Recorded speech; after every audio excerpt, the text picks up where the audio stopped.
What's up, everybody? I am your host, an asshole boyfriend who steals jewelry that awakens the dead, and that is my co-host, a park ranger who has went head-to-head with a zombie killer and lived to talk about it.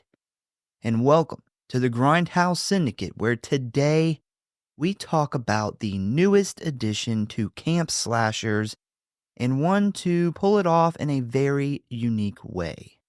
So on this episode, we are covering Chris Nash's In a Violent Nature from 2024.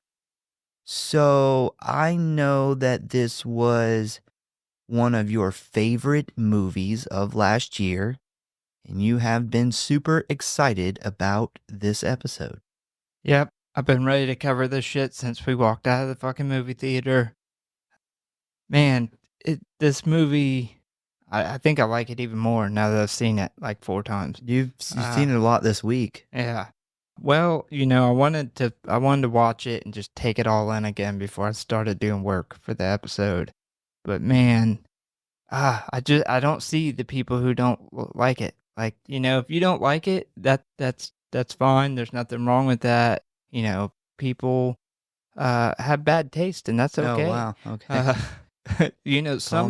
Somebody literally hollowed out a piece of wood into a recorder, blew into it, thought it sounded good. Yeah. And then thought it was a good idea to give it to kids. People make bad decisions. It's okay. It is not a movie for everybody. I mean, I can see people saying they don't like it because it is very much like an artsy, independent look at slashers. And it has a lot of these long shots. It has no score. It does a lot of things differently that people just don't not everybody likes different or unique things. Yeah. I mean, I agree. I know there's people who don't like it. I know if you don't like slow burns, this is probably not going to be your favorite movie. Every one of those decisions, though, as far as no score and the way they shot this movie, was done for a very particular reason. Yeah. And, we were talking about this a little bit before, like a lot of movies, especially in the early 2000s, a lot of horror, really, a lot of movies in general focus on the story, the characters, and then the actors and getting good actors for the characters and character building, things like that. And everything else comes, at the back end. And sometimes things like cinematography, color palettes, things like that get put to the side. This movie, another thing gets put to the side too, practical effects. That gets, that was where I was going with in the early 2000s. This movie is literally, if you ignored character building and like a fast-paced story, you did a super simple story and you really focused all your efforts on the practical effects and the cinematography and the feel and overall atmosphere of a story. And I think it's a fucking work of art. There is someone out there that loves the 2009 version of Friday the 13th and hates this. Yep, and I would imagine that if that is one of your favorite movies, you probably do hate this. That movie, sorry to bust your bubble if you're a big Friday the 13th remake fan, but that movie sucks. Yeah. Just my opinion. And whenever would that come out in like 2009? So yeah, I was 2009. I was like a teenager. I didn't hate that movie the first time I seen it, but the more I've watched it and grown up and learned about cinema, and especially the history of Friday the 13th and the character and things, I feel like I dislike it more and more every time I watch it. Every time I watch it, I hate it more and more. I mean, I never was a big fan of it, but man, very much not a fan of it now. Bro, the giant neck on Jason, it fucking pisses me off every time I see it. I'm like, why? What were they thinking? Well, Jason also runs like a track star in that movie. His neck is the width of his whole head. He kidnaps that girl and he keeps her like captive. Yeah, it doesn't kill her because it looks like his mom. Yeah, like weird. when his mom was like 20. Yeah, that whole movie is, as far as when it comes to, like, cinematography and the way things were done, that's like, "Hey, we have a huge budget. Let's show everybody this massive budget and do all these different camera angles and shots," and this movie is the opposite of that. It is simplicity at its finest, and, I mean, there's just something about this movie that catches lightning in a bottle for me. Every time I see it, it just the decision to not put a score in it and how everything's very slow and methodical, but yet brutal and gruesome at the same time, it just feels so real to me compared to what a movie like that feels. Like, you can watch that movie and none of it feels real. None of it's scary because it doesn't seem real. When you watch this movie, it's as if you were walking up behind somebody getting absolutely fucking just their head turned into mush with an axe, and you were seeing it and hearing it, and there's the beauty of nature just going off behind you. Well, you know a lot more about this movie, so I'm going to let you handle the behind the scenes stuff and all the interesting facts of it. I think you're going to be able to provide a lot more of an interesting episode when it comes to that stuff than me this time. Yeah, there's not a whole lot out there about this movie, but I dug pretty deep. I went through a lot of interviews, a lot of cool shit. There's also, for those that don't know, there's a awesome collector's edition, what every collector's edition release should be of this movie. It literally has like 3 hours of extra footage. It's amazing. Also, just want to say happy birthday to one of my favorite people and one of the show's biggest supporters, Mr. Chris Hansen. By the time this comes out, I will have surprised you at your home in Georgia because your awesome wife reached out to me and we kept it a secret surprise from you. So hopefully everything went well and I am now back home and you are 1 year older. Yeah. Happy birthday. Hope you And seen my text. and don't forget to check out evildeadbooks.com or Rubberworks on Etsy for the best Evil Dead book props I have ever seen. I currently have an Evil Dead Rise book sitting right here next to me, made by the awesome Ryan. And I just got a sneak peek at the 2013 remake book, and it's going to be fucking awesome. I am very excited to see it, especially in person. But yeah, definitely check him out. Great dude, fair prices, fast shipping. You can look at his work or order something at evildeadbooks.com or his Etsy page at Rubberworks, which you can find in our show notes as always. And with that being said, are you ready to jump into In a Violent Nature? I was born ready to jump into this movie. All right, let's do it. Let's go camping. Hello, boys and ghouls. If you want to stay up to date on what's going on with the show, talk about or submit your movie requests, or just say die, then I got good news for you. You can always find us at one of our social media accounts or our official website at Grindhouse.Horror.Pod.com, Facecrook at the Grindhouse Syndicate Horror Podcast, Instascam at grindhousesyndicate.horror.pod, and many gore, which you can always find links for in the show notes as always. And you know what I always say, the morgue, the merrier. So please subscribe or follow for alerts on new episodes. Now, back to the show, kiddies. Frights, camera, action. And if you really love us and don't want us to steal a necklace from a gravesite and that unleashes a zombie killer, give us a review. In a Violent Nature is a 2024 Canadian slasher film written and directed by Chris Nash. It is described as an ambient slasher, which I think we could agree on that. Yeah, even Chris Nash made a joke about some people talking about that. And he's like, more like ambient, like a sleeping pill. Yeah. It follows a mute killer who is accidentally resurrected from his grave in the Ontario wilderness by a group of teenagers whom he then begins stalking and murdering. The events depicted are largely observed from the killer's perspective. It was produced by Shutter Films and Zygote Pictures. It was released in the US on May 31st of 2024 and had a box office of a whopping 4.6 million. It's pretty low. Yeah.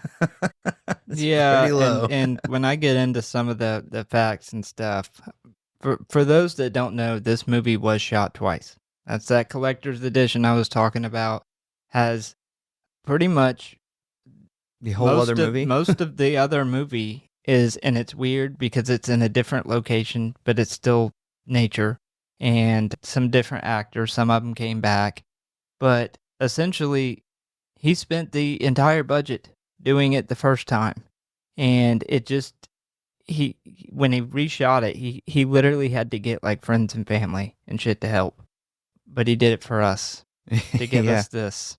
So it was released in the midnight section of the Sundance Film Festival on January 22nd of 2024. That's actually when I discovered it, it was such a big thing at Sundance. The film was released theatrically in the United States and Canada by IFC Films on May 31st and was released on the streaming service Shudder later that year. Yeah, on Friday the 13th. Yep. What a homage. It opened with 1,426 screens and marked IFC Films' widest theatrical release to date, grossing $3 million in its first week and received positive reviews from film critics. That's a big reason why it only made a little over $4 million, is because most of the time we see the movies open to pretty much, on average, I'd say 2,800 screens across the US. This only did 1,400. Yeah. So it wasn't at a lot of theaters. Yeah, I mean, that's essentially half of the theaters. Luckily for Yeah. us, we had one close by. We were able to check it out in theaters, Seen it as soon as it came out. which is a beautiful movie to see in the theaters. But yeah, man, I did see that they had announced, and I didn't look too much into it because I was focusing on this movie, but a second one, and I think that would do, if that does come to fruition, that I think it'll do much better. You look at like the first Terrifier, even the second Terrifier compared to what it did when it got into all theaters. Yeah, I think that's a big part of it. Yeah, I just don't think a lot of people knew about it. Maybe not a lot about it. I only knew about the trailer and stuff because I try to pay attention to the independent films at the festivals, because I always know that a lot of those movies are going to get picked up, and those are going to be some of our big movies the following year. And that's how I found it. But other than that, I didn't see a lot. I did see some stuff about it coming on Shudder. So I think maybe a lot of people assumed that it was kind of direct to streaming movie and didn't know it was going to be in theaters, because I don't remember seeing commercials for it, too many advertising for it. Well, this is like right when, really, this year and the last couple of years, Shudder is actually helping produce movies. Like they're putting money into movies. It's not just getting movies on their streaming. So yeah, I think a lot of people may have thought that. Yeah, man, it's a shame. So filming initially took place in the, I'm going to fuck this word up, Kawathara, something lakes area of central Ontario, Canada in 2021. But Nash later recalled that the locale just felt like it wasn't hitting the right note for us. The film was ultimately shot in the Algoma district of Ontario. Nash drew inspiration for the film's style from the Gus Van Sant film Jerry from 2002, Elephant from 2003, and Last Days from 2005, which Nash characterizes as slower, more methodical, more deliberate, and follows characters through a scene. In a Violent Nature emphasizes static long take shots and features no musical score. Nash said in an interview, "We always wanted to treat this almost like a nature documentary. It's lulling you into a sense that the danger isn't quite there. When you see tourists getting really close to bears, they're just like, oh, look, it's not doing anything, it's fine. and then all of a sudden, the bear just turns around and charges at you. Nash also said that he chose to shoot the film in Academy ratio because that's how he watched all the slashers as a kid on VHS.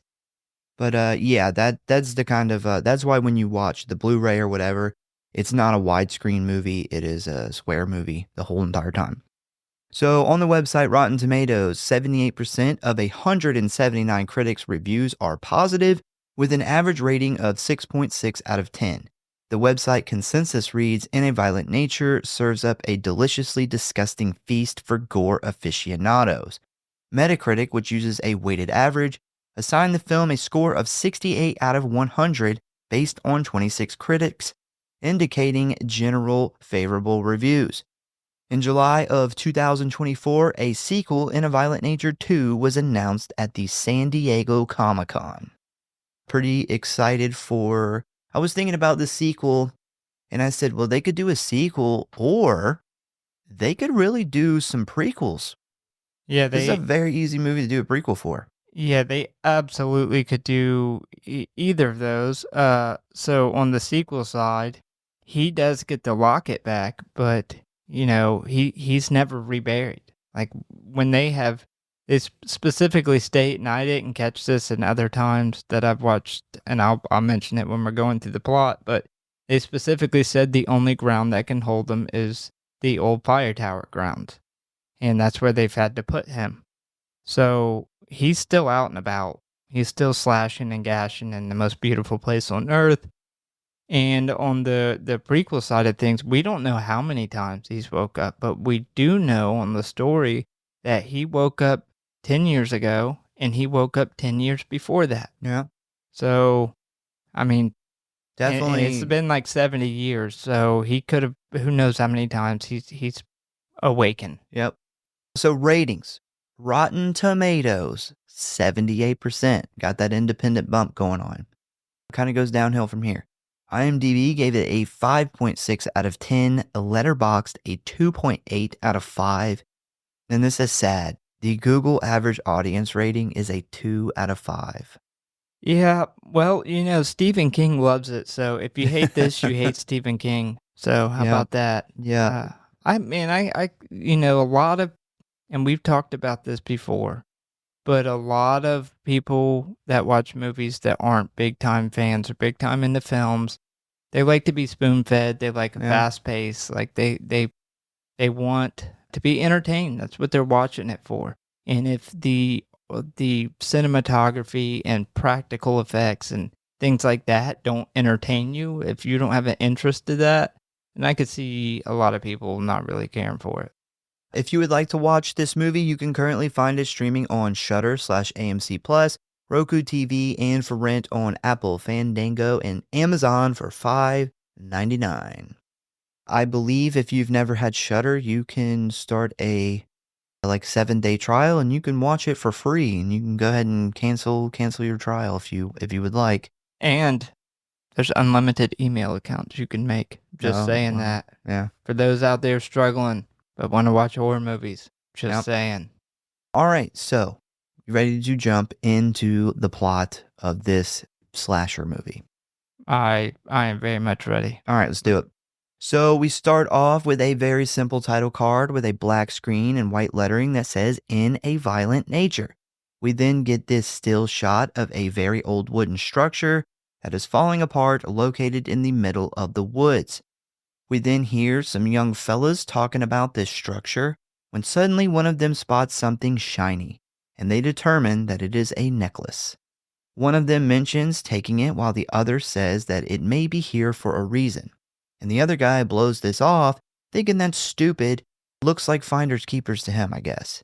Because, people leave free gold jewelry laying around the woods all the time. Yeah, that was, but realistic. So while these two are debating this necklace, we then hear a third man chime in saying that they are technically in the middle of a graveyard. And the others are like, what the fuck are you talking about? And he says, haven't you guys heard of the White Pine Slaughter? This is a very, very, very tiny complaint, but I feel like they should have went with White Pine Massacre. It rolls off the tongue better than the white pine slaughter. Yeah. That's just me. Hey, but the newspapers came up with it. Yeah, blame the papers.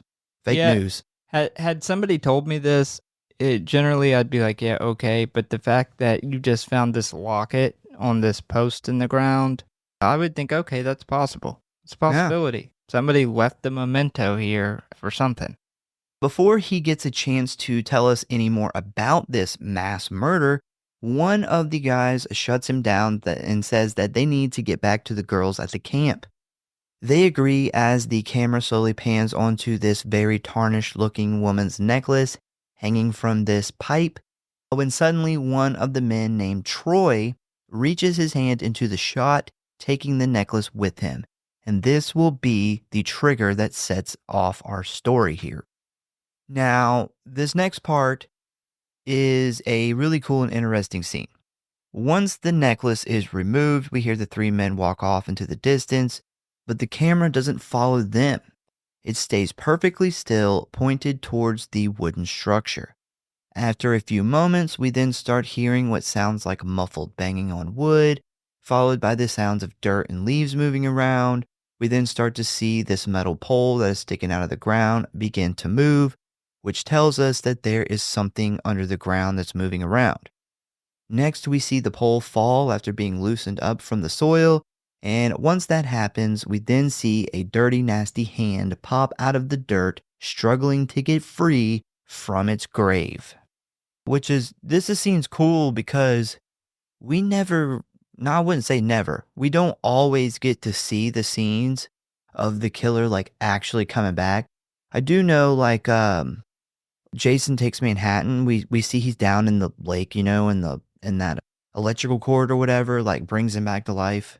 Yeah, so we do get to see it sometimes. Friday the 13th is pretty good for that because part 6, he gets struck by the lightning, and that's what brings it back. We normally at least get to see triggers, but we don't always get to see a scene like this, especially somebody like digging themselves out of a grave. Yeah. Like it's just a really cool.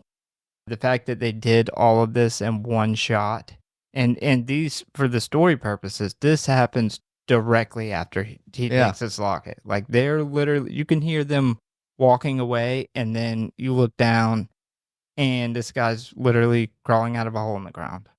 So we then get a further back shot of this dilapidated structure, as we can see a black silhouette of a large man emerging from the ground. Once he is fully out, we see him kind of look around confused, and after a moment of checking out his surroundings, he walks off into the woods. So we have now met our killer, who we can already tell is 1, dead in the sense of like a zombie, 2, supernatural, 3, driven somehow by this necklace.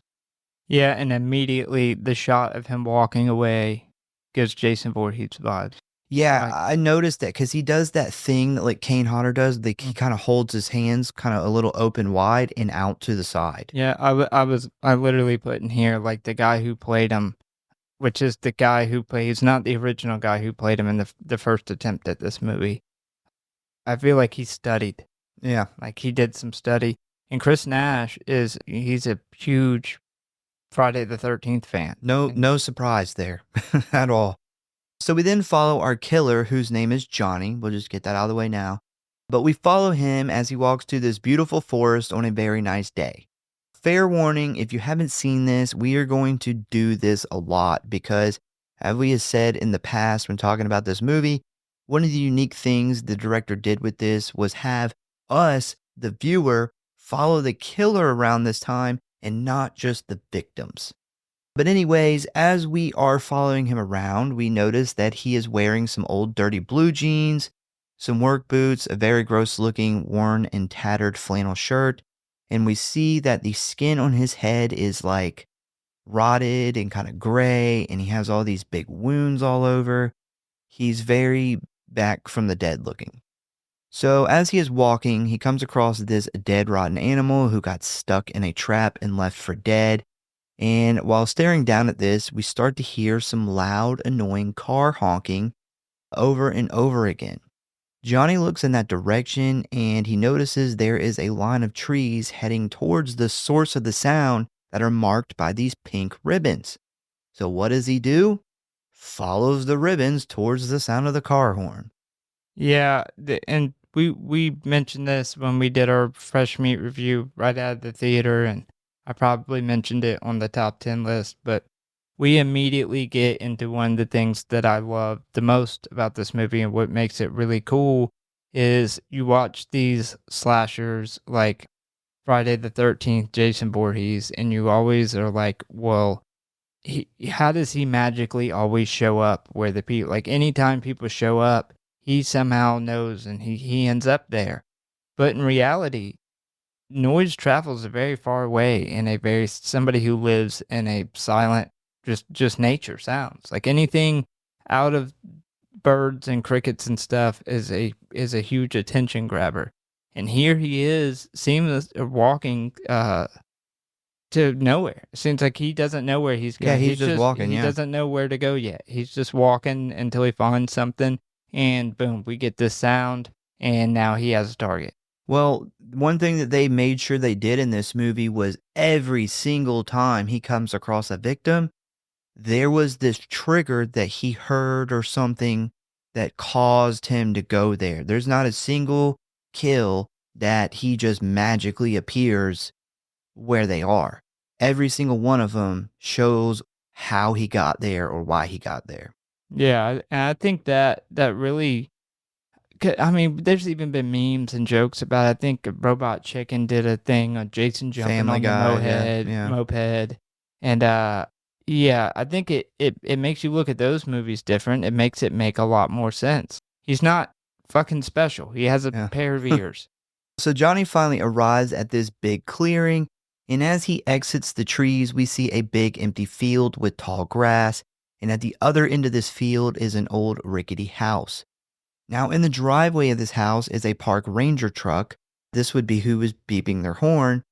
And as Johnny gets closer, we see that also in the driveway are two men arguing about something. So, from what we can hear of this argument, the park ranger has found this man's animal traps on park property again. And he's pretty pissed because apparently they've had this discussion many times before. The park ranger is worried that a person visiting the park is going to end up stepping on one of these traps, which could lead to injury or possible death. Now, the other guy, who is this piece of shit redneck, is totally trying to play the, oh, that's not mine, and I don't know what you're talking about card, which kind of makes the ranger even more mad. He call him a piece of shit. He's the number one motherfucker. Well, that's kind of equals to be a piece You of didn't shit. see where literally Yeah. his hat. Yeah, I know. But what I didn't catch in the theaters is that little locket that Yeah. he finds. It's Yeah. like, bro, why would you put that on a locket? That's so trashy. So while these two are having this argument, we see Johnny, who he isn't trying to be quiet or sneak up on them. He's just casually walking through this field. But the direction he's coming from is more towards the backside of the house. And that is important to know because these two men don't see him coming up. So the redneck guy is like, I've never seen those traps before in my life. And the ranger's like, if I walk into your barn, I'm not going to find more of these hanging up. And this is where the conversation changes because the redneck guy, he says, if you walk into that barn, you may not find your way out. So he's, obviously threatening him. So the ranger now sees where this is going and he tells the man to stay out of the park. And the man tells him that if he steps foot back on his land, his rifles are going to blow him a kiss goodbye. And I thought, that's a pretty lame threat. Like that would work on Valentine's Day. The only time that threat would be cool. Other than that, it's kind of weird. Sounds like something like you would think was a badass thing to say when you were like 14. Yeah, it's not good. So the ranger gets in his truck and he takes off and the redneck walks back into his house, leaving the back door wide open. And by this point, Johnny has just walked up to the house. Like he's only maybe 30 feet away from this guy and this guy has no idea. So Johnny then walks right into the door. But as this is happening, we see the redneck guy, he walks out of the front door holding a hunting rifle. So Johnny's now walking through this guy's house, which is a total pigsty. There's like fucking trash and junk everywhere and old furniture. And while he's doing this, we get a little flashback of Johnny's dad giving him his dead mother's necklace after her death. And this is obviously the necklace that we seen Troy take just a few moments ago. So after this little flashback, Johnny spots a necklace similar to his mother's hanging in the living room. And as soon as he goes to grab it, the homeowner fires a shot at him from the kitchen, prompting Johnny to turn around and grab the gun from the man. This guy is horrified at the sight of undead Johnny, and he takes off running into the woods behind his property. But of course, old Zombie John is right behind him. So this guy, because he's running and Johnny's walking, he gets way ahead of him. But it doesn't really matter because this dumbass gets caught in one of his own traps. So we see Johnny just casually strolling through the woods when he begins to hear the man screaming in pain. So another what we were talking about is he really doesn't know where the guy goes, but the guy literally draws Johnny to him with this screaming. Yeah, he literally like outruns him. Yeah. But he's making so much noise. He's like a fucking beacon in the woods. And the fact that he stepped on a bear trap of his own that he was just arguing about with the park ranger about, like the park ranger's worried that somebody's going to step on one of these traps and this dumb motherfucker steps on his own trap is just hilarious. So poetic. I did notice there is quite a many kind of poetic deaths to this movie. Yeah, and was this guy literally, I mean, I'm pretty sure he was going to kill this park ranger. Like he shot this gun through the wall. He was. Like he wasn't just talking. So when he finally rolls up on this guy, we see that his foot's caught in this metal trap and it has been attached to a tree by a chain. As Johnny then stands over the man, we get a close-up of his hand reaching for the man's face. But before we see anything else, we quickly cut back to the house where we get the same close-up of Johnny's hand as he reaches for the necklace, but this time it's drenched in blood. And this is obviously to inform us, the audience, that Johnny brutally killed the redneck guy with this hand. We then see Johnny grab the necklace, but when he brings it closer to look at it, he discovers that this is not his mother's necklace, as it just says "#1 motherfucker" on it. I think it'd be kind of funny if it was his mom's necklace. Like, this is what she wore for years. This is what they passed on to him. You know, it'd make more sense if it was his dad's necklace. He's like, son, I want to give you my #1 motherfucker necklace because obviously I fucked your mother many times. What if this redneck guy just like got this old locket and went and had this stupid chick carved in it? Yeah. Like, he'd go back and start like beating his dead body. I want to say I love the shot of the hand and the seamless cut to his hand reaching for the necklace and covered in blood. Really cool shot. So Johnny realizes this was a bust and decides to continue looking for the necklace elsewhere. So back to the woods he goes. And as he's walking through, we get a glimpse of the now dead redneck guy, and it's pretty gruesome because not only did he tear the man's arm completely off, but he straight up annihilated his face. Yeah, feel like this movie does a good job like easing you in. Yeah. Because, you know, we don't get to see the kill directly. And then theaters, I was like, oh man, come on, I hope this isn't going to be one of those movies. But as he's walking by, it's like the guy's mangled body is out of focus to the point where you're looking at it and you can tell it's fucking mangled, but you're trying to figure out like what happened to him.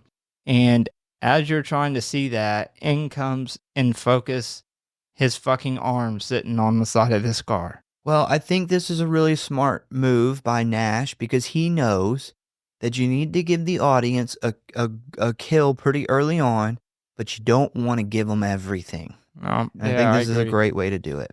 Agreed. So we then see Johnny walking for a while, and it finally gets dark, and right as the sun goes down, he spots a four-wheeler driving past on the road up ahead with what sounds like a couple of girls on it. And as it goes by, we see Johnny stop and turn in that direction and begin heading towards them.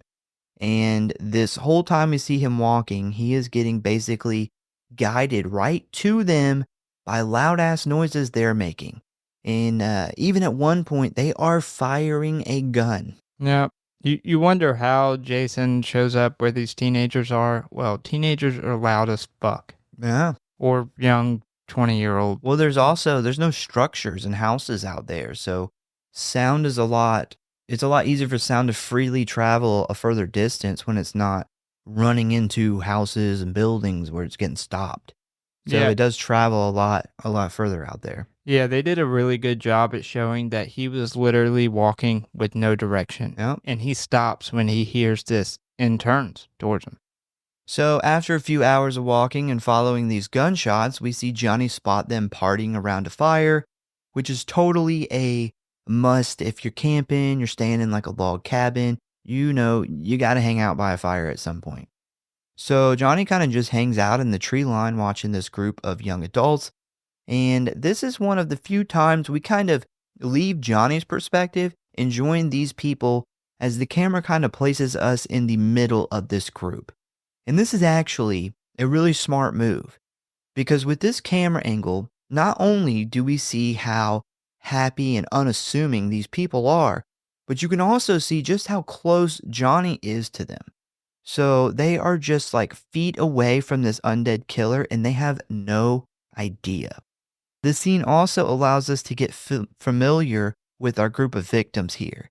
In a classic camp slasher theory, these characters would be the drug and sex crazed teens or the camp counselors, whatever you would want to call them, that will ultimately all die horrible deaths, except for one who will then be crowned the final girl.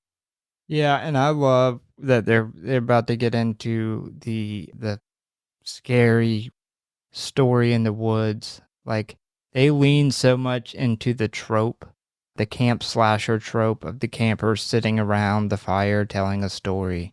And I absolutely love that. I've seen a ton of people complain that didn't like this movie that said, this is just it's just a Jason Voorhees copy. And I think that it wasn't a copy at all. I think he's paying homage to and leaning into the genre that he loves while showing it to us in an angle that we've never seen. I think it's great, I see it has a lot of really striking similarities. Like, if Chris Nash would have tried to come out and say, it's nothing like that, then that would be different. But we know that he's a big fan of it, and this is really like, paying his respects to this. And I think that's great, especially in a world where we can't get a fucking Jason. Yeah, and like I said, it's so obvious that he's purposely leaning into these things. I mean, even down to the story about Johnny and him being special and dying in this way when he's a kid and all this stuff we're about to get into with this creepy camp story. It is 100% camp slasher tropes that came from Friday the 13th. And I think he makes it obvious that he's not stealing from those. He's paying homage to it because it was the movies that he loved. I mean, he shot it in the same aspect ratio as those movies because he loved them so much. He wanted them to have that feel. Yeah, it's very similar to me as when Lee Janiak did part 2 of Fear Street, because that is very much an ode to Friday the 13th and Sleepaway Camps. I feel like it has a similar vibe where it's not ripping off, it's paying homage. So let's introduce our characters here. First, we have Chris, who is our level-headed, kind of nice girl. Then we have her boyfriend, Troy, who is kind of a bully and a total asshole to Chris and specifically another member of this group. And he's also the fuckface that stole the necklace. Then we have Evan, who is kind of like a quiet guy and he's also like really good friends with Troy. Next is Aaron, the stoner funny guy, because you gotta have him. And then we have Colt. And Colt totally seems fine, but is continuously fucked with by Troy. It seems that maybe Colt has maybe a slight history with Chris, or maybe he just likes her, they're just good friends. And this is thought to be the reason why Troy dislikes him and bullies him so much. Yeah, there's a couple comments made in this movie that I didn't pick up on prior. One around the campfire about like him, his girlfriend's so funny and, there's some friction between this group, and I thought it was really interesting they added that in there, knowing that it was gonna never come up in the movie. Just some continuity to really show, that these are more realistic characters. But with that, I think that you could literally shoot this entire movie from their perspective, like a regular slasher, and add a score in there, and it would be a completely different movie. Yeah. We then have Aurora, who is a yoga lover and seems kind of like a Gen Z hippie. She's definitely giving off vegan vibes. Yeah, she's 100% vegan as fuck, and she lets you know. Yeah. And finally, we have Brody, who is definitely like your lesbian bro. Like, she's really into hot girls and smoking weed, and she can talk shit with the best of them. And she's also very much into Aurora, and while on this trip, totally has intentions to do a little naked yoga with her. And that is our group here, all characters that would totally fit into a Friday the 13th movie. And I could be wrong here, but wasn't Troy the name of the asshole boyfriend in the Friday the 13th remake? It was. So, well, there you go. Yeah, I don't think he was paying homage to that fucking movie. No, it's just a coincidence. Like, your go-to asshole boyfriend name is Troy. For those that say this movie ripped off Friday the 13th, though, I've seen him directly asked about that, and he talked about his love for the genre, and his response was, like, that's unearned and completely astronomical that you would even bring this movie up in the same comparisons to those movies. Yeah. Like, Compliment. he's like, these movies are, he's like, I appreciate the compliment of anybody even comparing them, but it's unearned. Yeah, good answer. If you're stealing from a movie to try to match its level, you're not going to have an answer like that. So, back to the story. So, the gang is sitting by the fire when one of them asks Aaron about the story he started to tell at the fire tower, which is known as the White Pine Slaughter, which should be White Pine Massacre. And as he lights his joint, he begins to tell everyone the story his uncle told him about this place. So, about 70 years ago, this whole area was leased out by a logging company, and all of these workers would live out in camps set up by the company. And in these camps, they would set up stores that kind of sold like things that you needed out there, like soap and razors, mostly essentials. But the problem with these stores is that they would jack up the price really high, and the loggers would have no choice but to pay it. And this pissed them off. So our killer here, Johnny, his dad was the one who ran the stores. So naturally, everyone hated this guy. So what the loggers would do is they would fuck with the guy's young son, Johnny, who also happened to be mentally challenged. So then one day, a logger who got really drunk and tripped on one of Johnny's toy cars, he broke his ankle, which put him out of work for months. And of course, he blamed Johnny for this. Johnny didn't put that bottle to your lips, bro. That was all you. So this guy's pissed about his ankle, and him and some buddies decide to do a little payback to Johnny. So what they decide to do was tell Johnny they found a bag of toys up on top of the old fire tower, and that they would show him if he snuck out of camp that night and met them there. So Johnny does this, and he ends up climbing up the ladders of the tower, but when he gets to the top, he doesn't find a bag of toys. Instead, he gets jump scared by one of the men wearing an old creepy firefighter's mask. This causes Johnny to fall, snapping his neck when he hits the ground, killing him instantly. This causes the loggers to freak out, scared that they were going to get in trouble, so they decide that they would put the mask on Johnny's dead body and leave him there, so when he was discovered, everyone would think he fell while he was playing on the tower. Despite this setup, though, Johnny's dad didn't believe it, and he knew the loggers had something to do with his son's death. He ended up confronting them over it, which led to a fight breaking out in the camp and ending with Johnny's dad being killed. So after these two deaths at the camp, the company managed to sweep it under the rug without any of the loggers being charged with a crime. A week later, some executives showed up to the site to see how things were going, but when they arrived, they found that everyone was dead. And not just like they died in their sleep or they died from a heart attack. No, they were torn to shreds and ripped to pieces. The company ended up paying off the families of the dead workers and shut down the logging operation. And after a big donation to the police department, the authorities ruled it a poisoning from tainted meat, blaming animals for tearing up the corpses of the workers. One officer said that while he was out there, he seen a man in a mask watching the crime scene, while others believe that it was the vengeful ghost of Johnny. Some townfolk think that the man in the mask and Johnny are one and the same. And that is the story of the White Pine Slaughter. And this is literally the most dialogue that you get in the movie. Yeah. Like, this is them essentially laying out the story, and that everything else from this point forward is killer's perspective. Now, keep in mind, the whole time Aaron's telling this story, Johnny's standing just 10 feet away from him. Yeah. Pretty close. So the camera's actually spinning around them at the campfire, and Johnny is, if you look close, he is lurking back there. Yeah.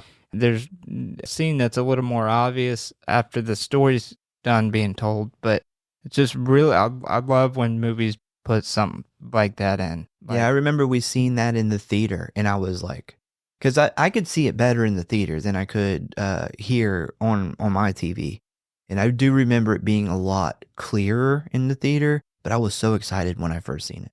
Yeah, they do a lot of things like that, a lot of shots like that in this movie, where sometimes you can't even tell he's there until he starts moving. And anybody who's done any camping in the woods at night knows how, like, Eerie. legit that is. Like, you'll look into the dark woods and you can, if your brain's looking for the shape of a person, it's going to find it. So that kind of happens in the movie, and then he moves, and it's like, oh, fuck. I didn't even realize he was there. So once he is done, everyone's like, damn, that was a good story, but your uncle's full of shit. Then Aaron asks if they want to hear about the park rangers that died here 10 years ago. But he gets cut off by members of the group that are ready to put the fire out and head into the cabin for the night. But just as they are getting up from their seats, Aurora asks everyone to gather for a group photo by the fire, to which they do. And this is a cool scene because you can just kind of barely see him standing back there in the picture. So once they all head inside, Johnny goes into this tool shed that has a bunch of these like old tools, and he grabs this it's kind of like a 2-person handsaw. It's a saw with a handle on each side of it. It's for, cutting down trees and shit. He then walks around the back of the house where he can see into some of the rooms in the cabin. So next we see Brody, who's sitting on the back porch smoking a joint as she talks to Aaron. Aaron tells her that he is going to the bathroom, but she thinks that he is going to meet up with some girls he met earlier. He then walks off into the woods around the back of the cabin while pulling out his own joint and smoking it while listening to music through headphones. Anybody who has ever went on trips like these know exactly what Aaron is doing here. He isn't going to take a shit. He isn't going to meet up with any girls. He just doesn't want to share his weed. Most of us have been in this situation where you got a certain amount of weed you're willing to share, but you also got that personal stash of weed. And that is what's happening here. Yeah, it sounds like they went out to party in the woods and nobody wanted to chip in.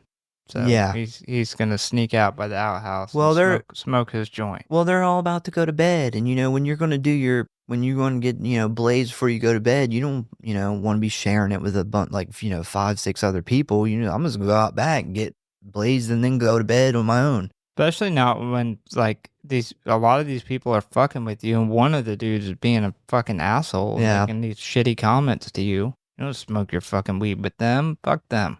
So Johnny follows Aaron, who has no idea because he has headphones on, and he kind of walks to the wooded area at the back of the property, and he leans up against a tree. Johnny immediately places the saw in front of Aaron, pulling it back towards him with the blade in Aaron's mouth. As Aaron struggles with the saw, his headphones come unplugged, causing the tape player to begin playing the music out loud. Despite Aaron's attempt to get the saw away from him, he is just no match for Johnny's strength, as Johnny slowly pulls the saw closer and closer, literally cutting Aaron's head off at the mouth. This is similar to the Jason kill where he does this with the belt across the eyes. Yeah, except we get to see the brutality of this, and this is our first taste of amazing practical effects. This kill, he gets cut off at the jaw, decapitated at the jaw, and if you look close when his body falls, like, you can see his whole tongue Yeah, it looks hanging great. out of the bottom half, like, the whole bottom half of the brain, and I seen in the making of this, the prop that they made for this, and it is all anatomically correct. Like, they did a fucking amazing job. I wish we woulda got to see it in a little brighter light. It looked so good. So Johnny then drags Aaron's bloody dead corpse through the woods to the ranger station while holding Aaron's head in his other hand.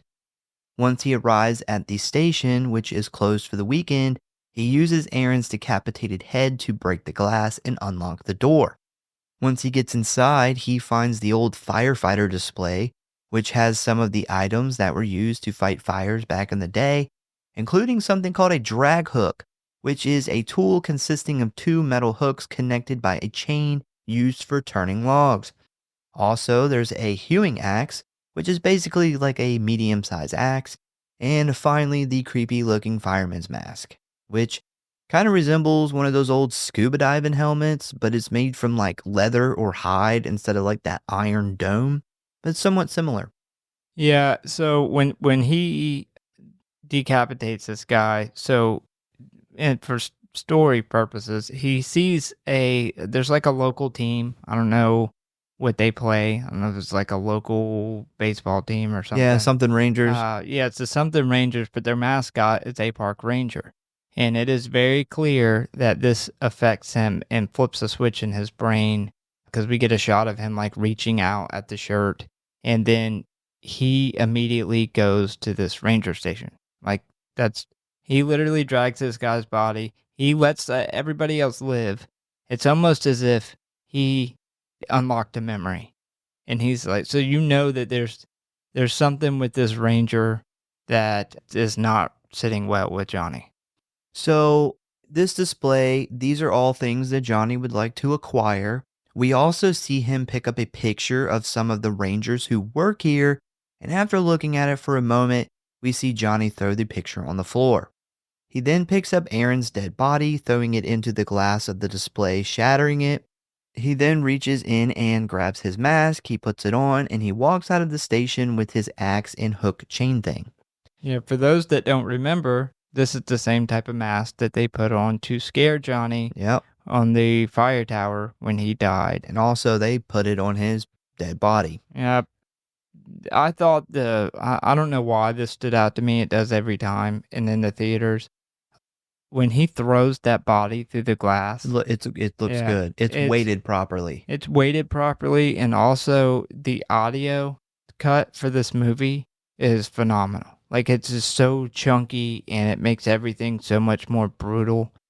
I even loved when he threw the head through the window. How many times do you think they had to shoot that take to get that head to land perfectly up, like halfway in the light, the way it was being hit? Yeah. I bet you they shot that shit probably like 50 times. So the next morning, we see Johnny walking through the woods when he suddenly hears the sound of girls laughing. He stops and turns to see Aurora and Brody across the lake on a small dock, giggling and playing around. Brody then starts undressing while trying to convince Aurora to take a swim with her, but what Brody doesn't know is Aurora takes her yoga very seriously, and she's pretty upset that Brody lied to her when she asked her to do yoga with her down by the lake, which was really just a bullshit excuse to get Aurora away from everyone else in order to try to seduce her. And the funny thing is, Aurora isn't mad or even opposed to Brody trying to fuck her. No, she's mad that Brody just doesn't want to do yoga. I'm so confused. I'm just as confused as this chick in the movie. I'm like, what do you mean? I am making my move. Like, Yeah, this is me making a move. She like wants to play hard to get, Well, she's but like- she's doing it in a very bitchy way. Well, she's like, you lied about yoga. Like, Yeah. that's the thing. It's like she's really not upset about anything else except for the fact that the girl said, hey, let's go do yoga, and now she doesn't want to do yoga. Well, she complains. She's like, well, you should have made your move sooner. And like you missed your shot. And I don't I got the vibe that she's just trying to do that hard to get thing, but just being way too bitchy about it. So Brody jumps into the water and continues to try to convince Aurora to get in with her. And while this is happening, we see Johnny put his axe down and just casually walk into the lake. He's not swimming, he is just walking on the bottom of the lake like he's taking a stroll through the park. So obviously, Johnny does not need air to survive. Yeah, one thing, like, the lack of score in this really, like, when you see a lot of horror movies and slashers, like, a scene like this with a score playing and a creepy score behind it, people are like, "Oh, how did they not see him right there? Like, how did they not see this guy on the other side of the lake literally getting into the water?" But when it's, like, quiet and peaceful and all you hear is just them having this conversation, it's completely plausible that you wouldn't see him. Yeah, I don't have an issue with them not seeing him. I get that.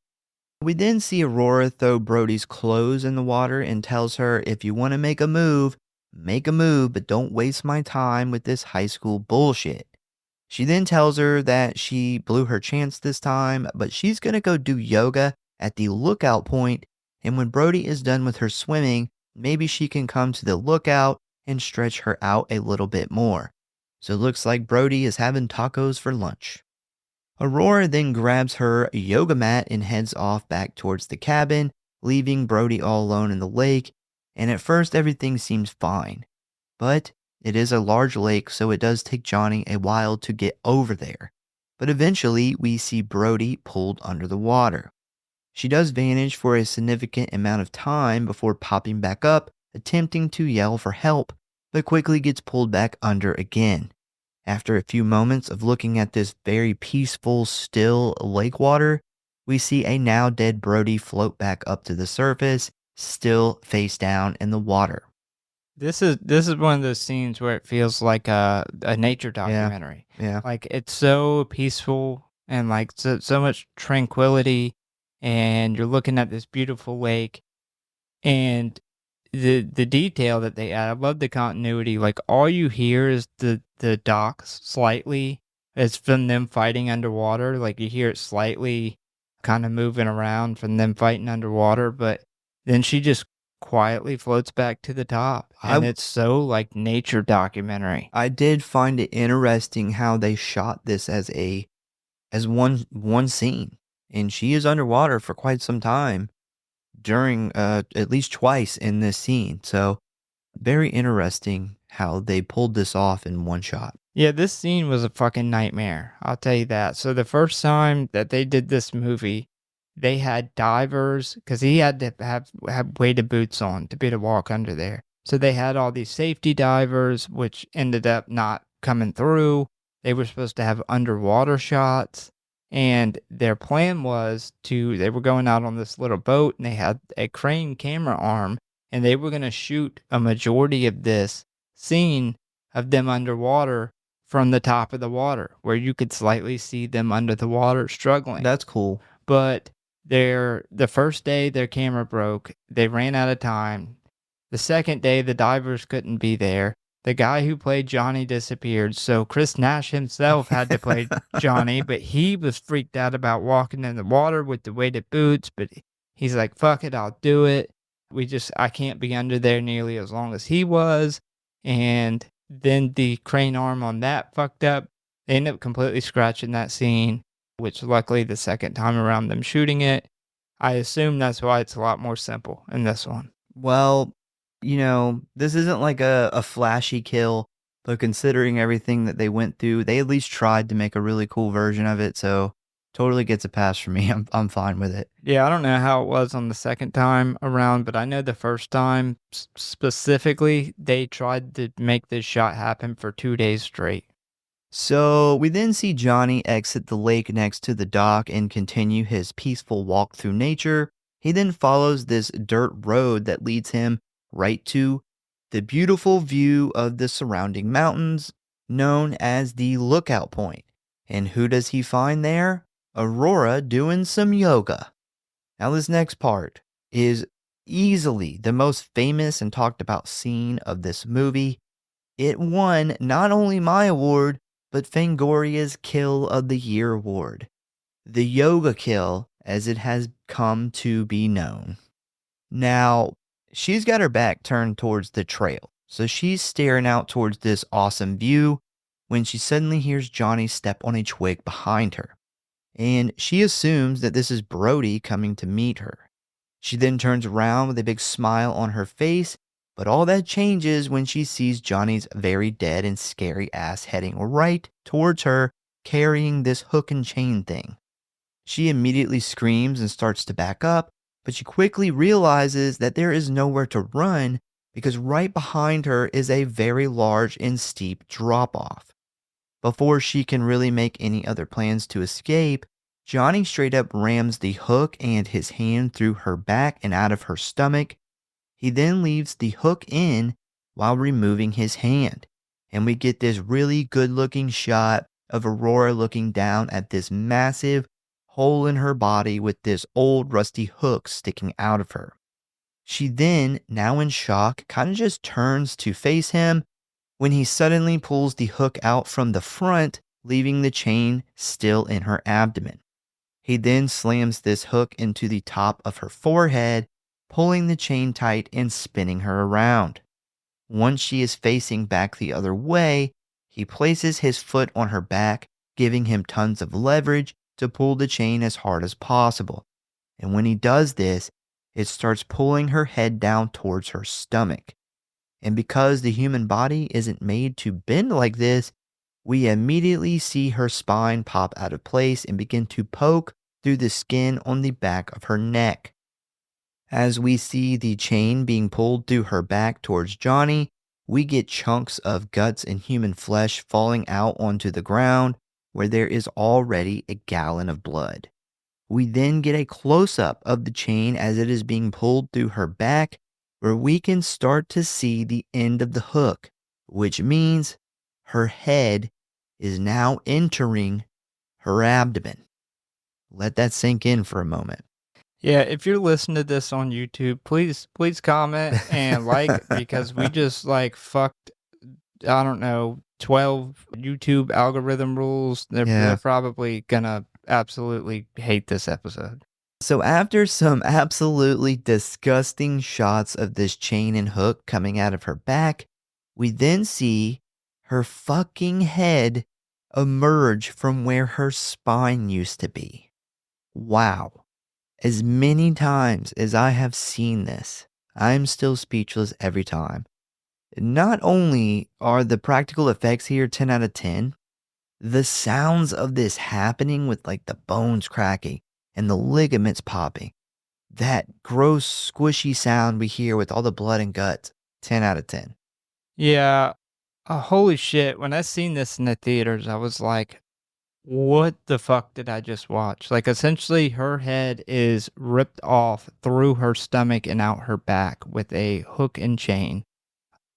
The lack of score, I mean, this scene really highlights why I think the lack of score was such a good idea, because we get, like you said, her bones cracking, the guts hitting the ground. It's such a chunky audio cut. It sounds so real. And we also get these light, as because he's pulling, and he keeps doing these really strong pulls, and you get a slight sound of him grunting as he's trying to rip her head through her stomach. And it's just fucking awesome. Then after this, we get my favorite shot of the movie, which is him standing there looking off of this mountain, literally at the other mountains on the other side. And this is beautiful, beautiful shot with her mangled body at his feet. So it's the most beautiful shot of the movie, the most beautiful shot of nature with the most gruesome kill in one shot. And I think that perfectly sums the feel of this movie and what they were going for, with the contrast of the beautiful nature, but with these gruesome, horrible, brutal things happening. But nature is nature. Yeah. And it's still, even right after this horrible thing, nature is you still hear the birds chirping. You still got the beautiful views. And I love that he stops and like takes like a 15-second, just he takes in this whole view that he gets off of this mountain before he kicks her ass down. Yeah, I remember I said it when we talked about our top 10 list was one thing about this movie that you get from it when you leave after watching it. It shows that you can be horribly murdered on the most beautiful day ever and nothing will care. And that is Yeah, I very mean, true. I think that's a huge thing in this movie is just the most horrible, violent things happen in nature all the time. Like these animals in the animal kingdom rip each other apart, and it's awful. Like lions kill cubs of other lions they don't like. Like these horrible things happen in this most beautiful place. And it's like such a large contrast of nature is such a place that people are attracted to, but yet these horrible things happen. When something like this happens in a city, it's on the news, the police are called, but when it happens in nature, nothing changes. Nature doesn't care. It doesn't stop when something like this happens. No, nothing shows up to help you. Nothing gives a shit. No, and I literally I've watched this kill 4 or 5 times now. I did some freeze frames through different shots of this, and the practical effects are amazing on every level. Like, there's not a single pause where I was like, that looked bad. Yeah, no, it's all good.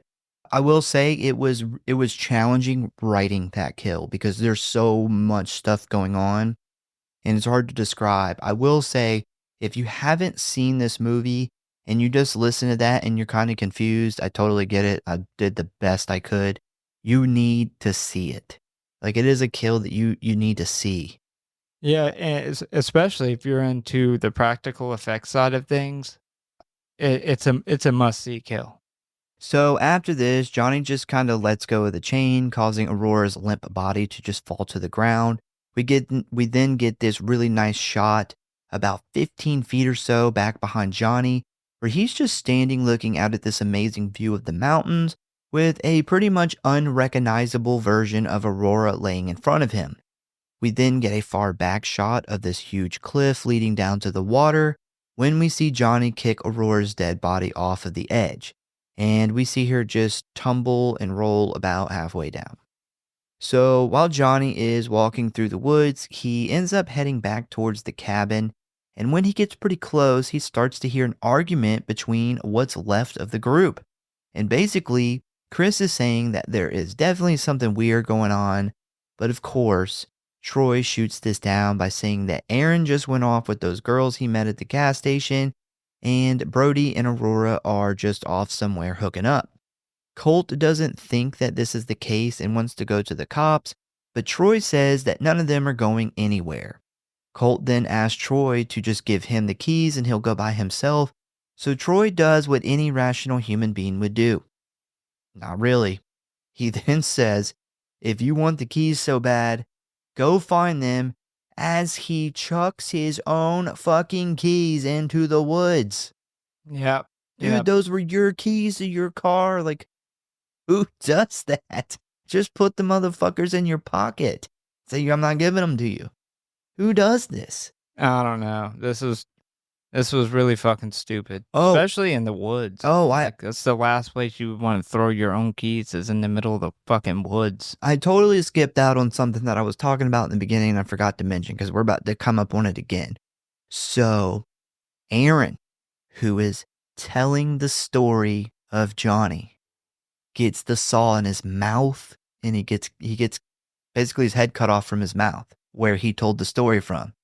You have Aurora, who basically is obsessed with yoga, dies in the most fucked up yoga looking thing ever. The most impressive yoga thing ever. And then we're about to see something else here. So I didn't come up with one for Brody. I don't know. The underwater thing. Don't know. I'm sure there's something there, but so yeah, we got the redneck guy with the trap, Aaron with his mouth cut, and then her with the yoga, and now we're about to have something kind of similar. So the keys go flying, and where do they land, you might ask? Right in front of Johnny. Johnny then stops and looks down when he then notices a small car keychain attached to the ring. He then drops his axe, picks up the keys, and he goes and sits behind a tree to play with this toy car. And while he does this, he removes his mask and we finally get a face reveal. And man, this guy looks fucking scary and very zombie-like. His eyes, like the milky white bluish eyes, that's what sells it for me. Yeah, the face reveal, I think we talked about this a little bit in the fresh meat review. I that's a super risky thing to do. And I actually thought that they pulled it off cuz when you do a face reveal, what you have to have is something scarier or shocking enough that is scarier than what your brain would come up with if you never do a face reveal. Like the human mind, if you leave it up to interpretation, will come up with, the scariest thought of this guy must be absolutely awful. So if you're going to do a face reveal, it's got to be amazing. And I thought they nailed it. Also, so the him playing with the toy car part is important. So when you're watching this for a first watch, at least me in the theater, I wasn't sure if this is Johnny or the dad that's come back killing people. Because the first slaughter happens 10 days after 10-year-old Johnny dies. So he's still a kid when the first slaughter happens. So you're thinking, well, maybe his dad came back from the dead, and this is Johnny's dad walking around. So the toy car is them finally revealing in the movie that this is Johnny, the 10-year-old kid that died. So while this is going on, Colt looks for the keys in the woods right around where Johnny is sitting. And in the background, we can hear Chris arguing with Troy. And during this argument, she brings up the group photo they all took the first night. And apparently, at some point, they noticed Johnny standing behind them in the picture. And Troy says, it was just dirt on the lens. So Colt finds Johnny's axe, but right as he picks it up, Troy gets mad at Chris and yells, I'm sorry Colt's dead dad fucked him up, but he doesn't get to ruin my weekend because of it. Now, this sets off a chain reaction, because not only does Colt hear this and immediately storm off to confront Troy, but this also causes Johnny to snap out of it. And remember, Johnny has a dead dad too, so this kind of pisses him off, and he jumps back into killing mode. So as Johnny is putting his mask back on, we hear Chris and Colt get on the four-wheeler and take off to find the ranger station, leaving only Troy and Evan at the cabin. Johnny then walks over to the car and places a stick against the steering wheel, causing the horn to blow. And he then takes off walking kind of around the house. Once he does this, Troy comes running out of the house ready for a fight, and he's about to get one. As Johnny is rounding the last corner of the cabin in order to grab his axe, we see that Evan notices him walking past through the window. Troy then pulls the stick from the car horn when Johnny walks up behind him and goes to strike him with the axe. Using the stick, Troy is able to block the first shot, but Johnny quickly knocks him to the ground, putting the blade of the axe into his leg. As Johnny raises the axe again for another hit, a bullet whizzes past him, hitting the tree behind him. A confused Johnny then turns to look at where the shot came from, and we see a scared-looking Evan holding a small rifle. Johnny then walks towards Evan in order to kill him, but Evan cocks the gun and shoots Johnny right in the chest, killing him instantly. So, thanks to Troy's dumbass idea of throwing his keys in the woods, they now have no way to get Troy to the hospital. Evan then helps him up and says that if they go down this trail through the woods, it will take them to the main road, and maybe there they can get some help. So Evan gets Troy up and they both begin heading down the trail, with Troy depending on Evan to help him walk. After a few moments, Johnny comes back to life, sitting straight up, grabbing his axe and throwing it right into the back of Evan's head.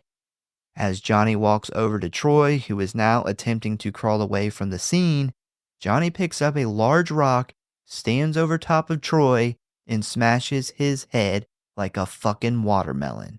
And boy, does that shit look good. I don't know how they pulled that off because it's a static shot. It's a shot. It doesn't have a break. And the actor is laying there yelling like, please, no, no, no. And then boom, his head splats from the rock. If this is done in editing, it's a really good editing because there is nothing that changes in this scene. Yeah, I actually seen this kill in the first movie and the prosthetic that they built for this, and I seen it from the side, and it's fucking amazing looking. They somehow managed to have a cut in here, but That's a good fucking cut. they did. It was good. I thought the kill itself was so fucking brutal and gruesome, and the whole shot being filmed in one continuous overhead is really impressive. Just as impressive as the practical effects and kill itself. Like, you got to think, for this whole shot, the planning that had to go into this, and even the scene before with the car horn, like, this is all one shot that they follow him all the way around this house. And then we get to this, which is all one above shot of him throwing this axe, going over there and smashing this guy's head with the rock. Really, really fucking cool cinematography. We also have another poetic kill. Dumbass Troy is the one who throws the keys into the woods and they become lost. And this is the ultimate reason he dies, because if he wouldn't have done that, him and Evan would have just jumped in the car and left, and he would have lived. Yeah. So we got another one. So now that Troy is dead, Johnny remembers that he is the one that stole his mother's necklace. So of course, he goes through his pockets, but doesn't find the necklace anywhere. Right as he is finishing up with Troy's dead body, Chris and Colt show back up on the four-wheeler, where Chris starts yelling for Troy and Evan to come out because they found Aaron's dead body at the ranger station. Johnny then grabs his axe out of Evan's head and starts heading towards Chris and Colt. But right before he gets to them, he notices his mother's necklace hanging around Chris's neck. So we now know where the necklace went. Fucking loser ass Troy gave it to his girlfriend, who he's been treating like shit for days. And Interesting. Dumbass put it on, knowing he stole it from what was probably a gravesite. Yep. They ended up spotting him right before he throws his axe at Chris. They then both hop on the four-wheeler and take off back towards the ranger station. We then jump on over to the station where Johnny is walking up. We see Chris and Colt talking to the ranger when the ranger then notices the necklace. He immediately asks her where she got it, and Colt answers the old fire tower. And the ranger immediately knows what the fuck is going on here. And he tells them that they have no idea what they just did. You would think, considering how many times this has happened now, that they would, number one, epoxy the damn necklace to the pole it sits on, and number two, build a goddamn fence around this fire tower. That's just my thoughts. Yeah, they don't have the money apparently. I'd spend my own damn money. They're broke. Well, this does happen. Like, he says that he didn't believe his dad's story of this happening when he was a kid, and it happened 10 years later, and that's when he killed him or buried him with this necklace, and then now it's 10 years later. So, it's not like it's happening 3 or 4 times and one person's having to deal with it. This is when he killed them the last time. It was the first time he had ever seen it. I don't know. Maybe he just thought the necklace is there. There's a pole in the ground. The grave's not marked. Like, nobody's ever going to fucking find this shit. I would have definitely went with the epoxy though. And what would happen if like a bird flew and like snatched it and flew away with it? Johnny would just never die. I would have just honestly buried it in the dirt over top of him. Throw it in, get some quickcrete, fucking concrete Johnny's ass down there with the fucking necklace and the quickcrete. Boom. Concrete it in. You can't go nowhere. So right as this is discovered by the ranger, we see Johnny entering the parking lot. The ranger then informs them that his mother's necklace is the only thing keeping Johnny's soul at rest, and when it is removed, he wakes up and begins killing people until he is put back in his grave and the necklace is returned. And as this conversation is going on, Chris manages to spot Johnny walking up, and she points him out to the ranger, who steps up and yells to Johnny if he remembers him, which obviously he does because he stops and stares at him when the ranger steps up. The ranger then says that he remembers Johnny and what he did 10 years ago, and during this scene, we get a close-up of him, and we can see this big scar running across his nose and under his right eye. So obviously 10 years ago, he physically fought Johnny. The ranger then raises his shotgun and fires a shot right into Johnny's chest, dropping him immediately. But remember, you can't kill Johnny with guns. So the ranger, who keeps his gun pointed at Johnny, tells Colt to run to the shed and grab some chains. They are going to wrap him up and take him back to the fire tower. So while this is happening, Chris asks the ranger if the story is true, to which he tells her, yeah, mostly. The difference is that there was one sole survivor, which was his father, who was the original guy who put Johnny in that grave at the fire tower. The ranger then admits that he never really believed his dad until 10 years ago when Johnny rose from the grave again.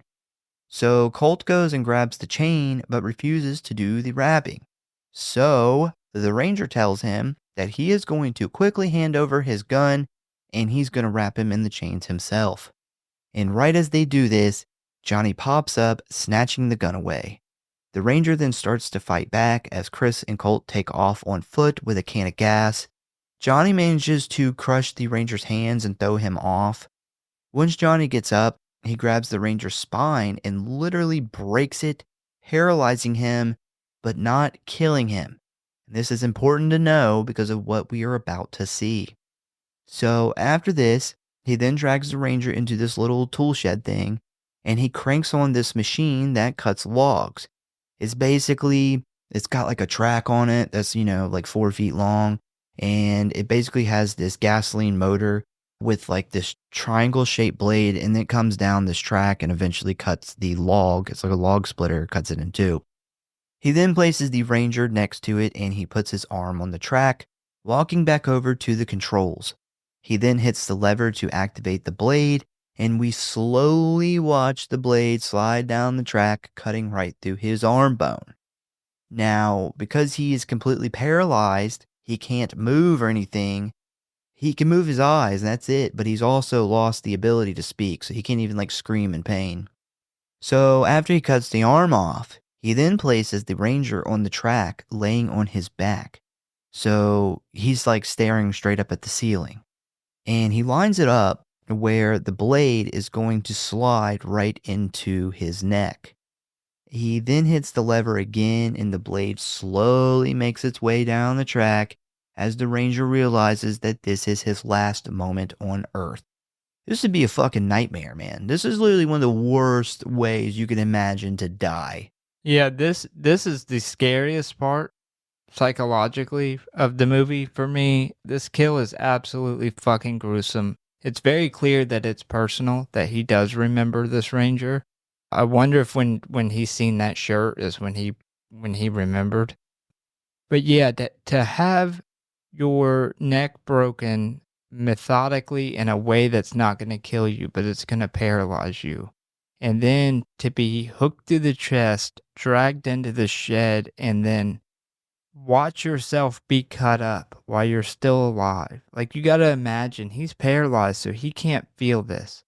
But he can feel the loss of blood as his brain starts to die. It would literally be like watching yourself be cut to pieces in a movie while you're actively dying. That would be fucking horrifying. Well, I think another thing that makes it so much worse is the little blade is so slow going down. So you're just it'd be better if it was just fast, okay, just get it over with. It's something like a guillotine. Boom, it's instant. But this thing just slowly vibrates its way down this little 4-foot track. And then when it finally gets you, it's got to cut through you. And it's so slow at cutting through you. It's damn. Yeah, and like I said, that's how you can tell this is very personal because everybody else he just kills. Like the killing blow comes up pretty quick, but he literally kills this guy in the slowest way possible. Like the fact that he cut his arm off first and made the guy watch him be cut up was just so like he puts the fucking cartel to shame. Well, there's another thing too, is he knows that Chris is wearing the necklace.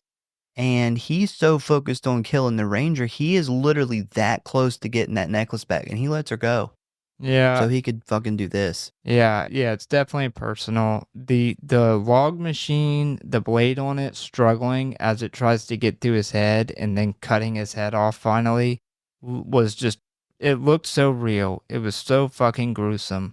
I gave this kill 10 out of 10 from a creative, a psychological, and practical effect standpoint. Like this is brutal. So once the blade makes it all the way down, we see it begin to cut through his skin, which immediately triggers a ton of blood to begin oozing from the wound. But once the machine starts to hit all the muscles and ligaments in the neck, it starts to kind of struggle a bit, causing the blade to slowly vibrate and almost chop its way into the neck, making this a very slow and painful death. And this whole time, we can see the ranger's eyes moving around, telling us that he is very much alive through this whole thing. Yeah, I think it's important to note too. So if he is paralyzed from the neck down, he can still move his eyes. He probably still has feeling in his head. And if you look, he sets this blade up where it doesn't cut directly at the neck. It literally cuts through his jaw and it's like the top of his neck and jaw gets cut. So he probably can feel this. So eventually, the blade finally makes its way all the way through, and his head falls off and rolls onto the floor. Now, another thing that I really love about this scene, and it's probably really easy to overlook. So, when he gets his hand cut off, it's obviously bleeding all over the floor. And when Johnny puts the ranger up on the track to chop his head off, we see this huge puddle of blood underneath him from his hand. Once the head gets chopped off, we see this bright red version of the blood that pours from his neck start to mix with the blood from his hand. And in case you didn't know, blood ranges from dark red to bright red because of how much oxygen it's carrying. Or And, blue. It ends up fading to blue before it gets back to your heart. well, your blood carries a ton of oxygen to your brain. So this is why the neck blood is so much brighter red than the hand blood, which is more of a darker red. And the fact that they show it pours into the dark blood, and you can see it's very much two different looking bloods. This is a very cool detail to put into a movie. Yeah, that was really, like I said, the continuity in this is great. Before people think I'm an idiot and I just talked about blue blood, so it's important to note that that is the darker red blood that you see. It turns red when it comes in contact with oxygen. So before people are like, this fucking idiot thinks we have blue blood, that darker blood generally is the less oxygenated blood, so it's darker when it turns red and the oxygen gets to it. So next we see Johnny walking through the dark woods when suddenly he hears Colt yell, "Johnny, we're here, come and get us."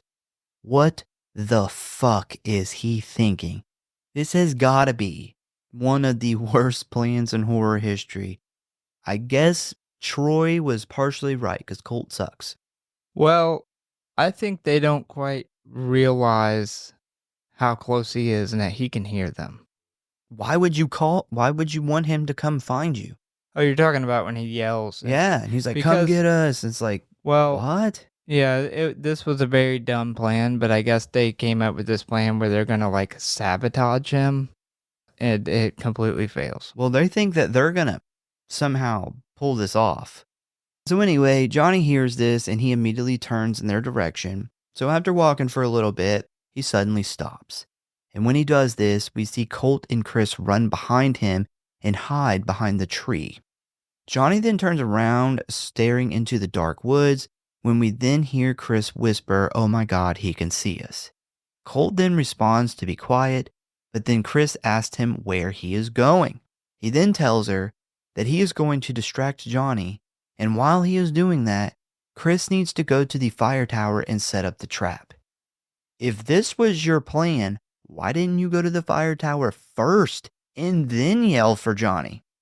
Yeah, I don't know. That's pretty dumb. I do love how he stops and he's whispering about a distraction.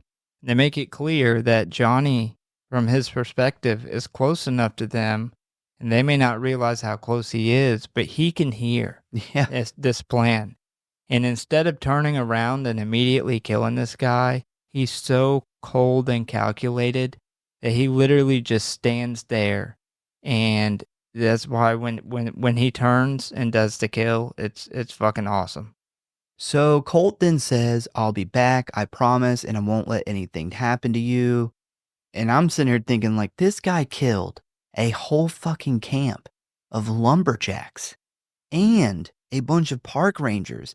And you, Colt, are going to stop him all by yourself. Okay. So Colt goes to sneak up behind Johnny. Now, the whole time this is going on, not only can Johnny hear them and see them, but he is playing it off so well because he is just standing perfectly still, kind of like he is looking off in the woods, like he's looking for them. When we then suddenly see Colt appear behind Johnny and he shouts really loud, "Come on, you ugly son of a bitch, we're right." And before he can even finish his sentence, Johnny spins around and fucking waylays him, putting the head of the axe almost through his head. Johnny then pulls the axe free and starts beating that bitch like he owes him money, and I mean he just hits him over and over again.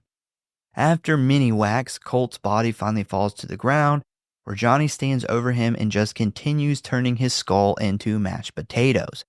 And while this is going on, we see Chris, who is just absolutely frozen in fear and shock.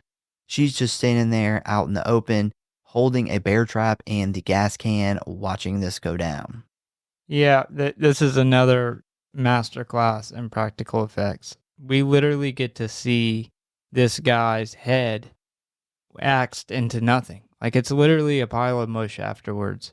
And, I mean, it looks good. It looks fantastic.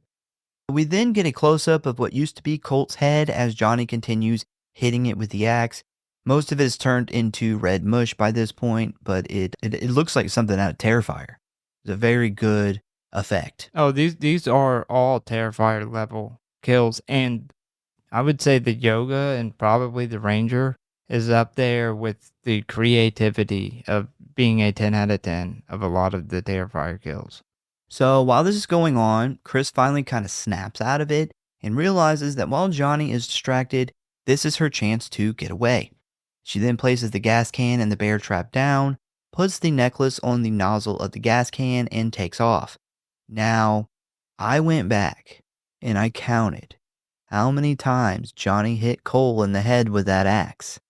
Do you want to take a guess? I would say 24. 24 is my guess. 24 total. From the time he spun around and hit Cole to the time she took off running. From the time she started running, because they do a really cool thing where they show how like psychologically fucked up she is, that she gets so far away, but she can still hear it. No. I mean from the time he spins around in the initial hit to the time Chris runs away. I would say 24. I don't know. It seemed like a lot. Like, it seemed like it just kept going. It was a lot. It was exactly 90 hits. Wow. Exactly. Holy shit. Yeah, you can go back and count them. I've seen it like 4 times, and it's almost 100 whacks just in that little like 3-minute, 2-minute scene. And that's what I love about this character is when you have a kill like that, you would think it's like there's so much rage and anger in this kill for him to just keep going at this head. But yet he was so cold and calculated to play this up. Like, normally when you have like a rage like that, he would immediately had charged them as soon as he seen them. But he heard them whispering, and he let this motherfucker sneak up on him and think that he was about to kill him. And then, like a snake, picked the perfect fucking time to strike.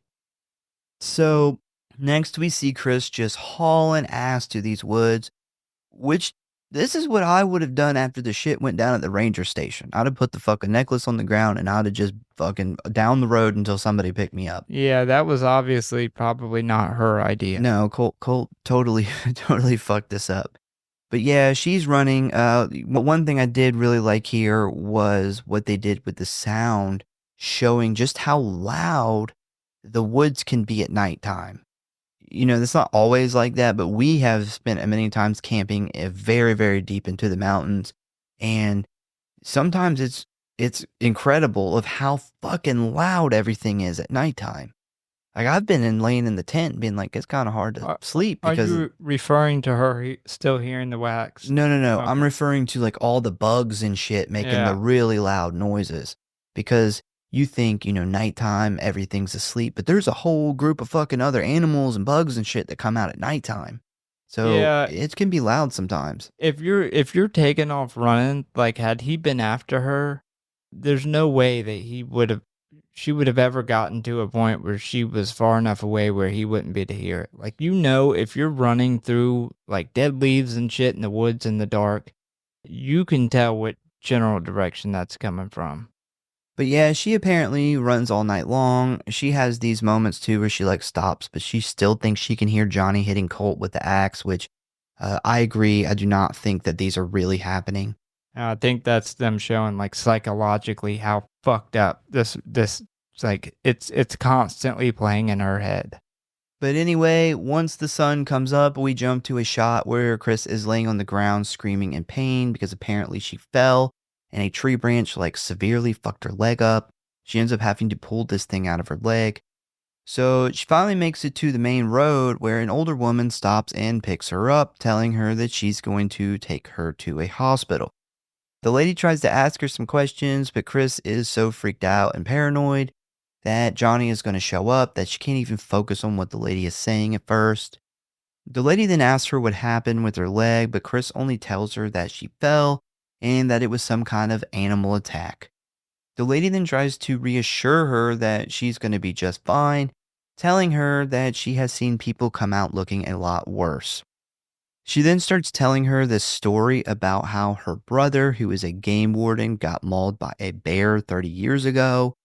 This is a long story, so I'm just going to sum it up here. So he got a call about these 2 deer that had been absolutely torn to shreds. So he goes out and he checks it out, where he realizes that this was not a normal animal killing or another animal killing an animal for like food kind of deal. So the guy calls it in and his boss tells him that he is sending help and to try to track the bear. So that's what he does, and he then follows the bear's tracks where he keeps finding all of these dead animals that the bear just keeps killing for no reason, until finally he reaches this creek where the bear tracks seem to just disappear. So he then goes to check in on his walkie when suddenly the bear attacks him from behind and totally fucks him up. He ends up drowning him in the creek water, and the bear pretty much just leaves him for dead after that. But thankfully for him, his backup arrived soon after and was able to bring him back using CPR. And that's pretty much the end of this story. So a lot of people complain about this ending. It does drag I'm one of long. them. I'm totally one of them. It is long, but I think there's some interesting things to take from it. For one, the lady that picks her up is Lauren Marie Taylor, who was Vicky from Friday the 13th Part 2. Cool. Yeah, Didn't know that. Yeah, that's a really cool... I love Part 2. Really cool connection. So when I first heard this story, I thought she may have been talking about Johnny. So I picked up something interesting when you were going over the beginning. So she does mention henhouse syndrome, which is when an animal kills just to kill. And unfortunately, it happens sometimes in nature. When she's telling this story, she talks about how he gets attacked.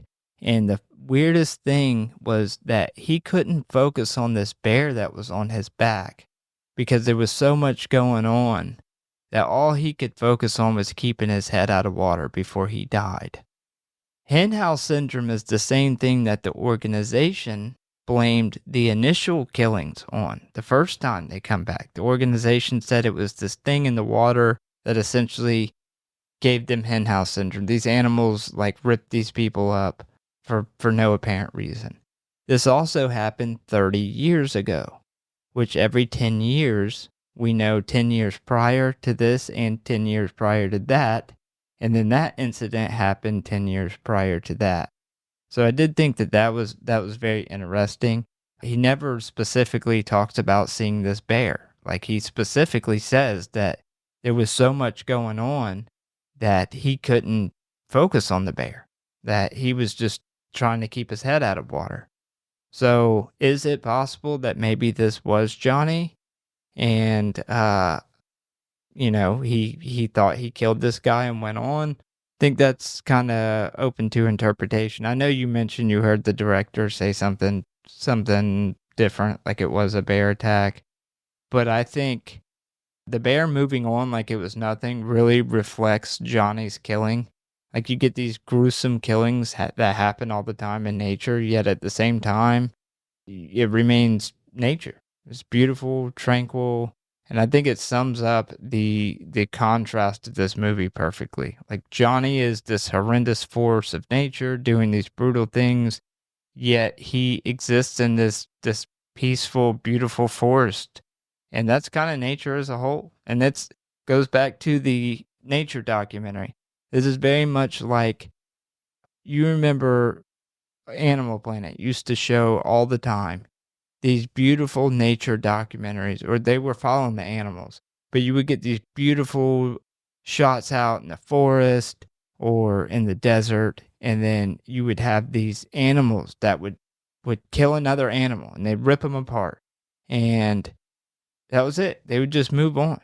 They would just follow the animal like nothing ever happened. Like, nature, this is nature, good and bad. Yeah, definitely. So Chris then starts to drift off either from exhaustion or blood loss. This kind of freaks the older lady out, and she pulls over to try and stop the bleeding in her leg. Chris freaks out over this and then begs to keep going, but the lady refuses. So the whole time she's working on her leg, Chris is paranoid with fear as she refuses to take her eyes off of the wood line, totally expecting Johnny to show up. We then get a shot of the gas can still sitting where Chris left it, but we can now see that Johnny has removed his mother's necklace and hopefully went back to his grave. We don't really know. And that is the end of In a Violent Nature.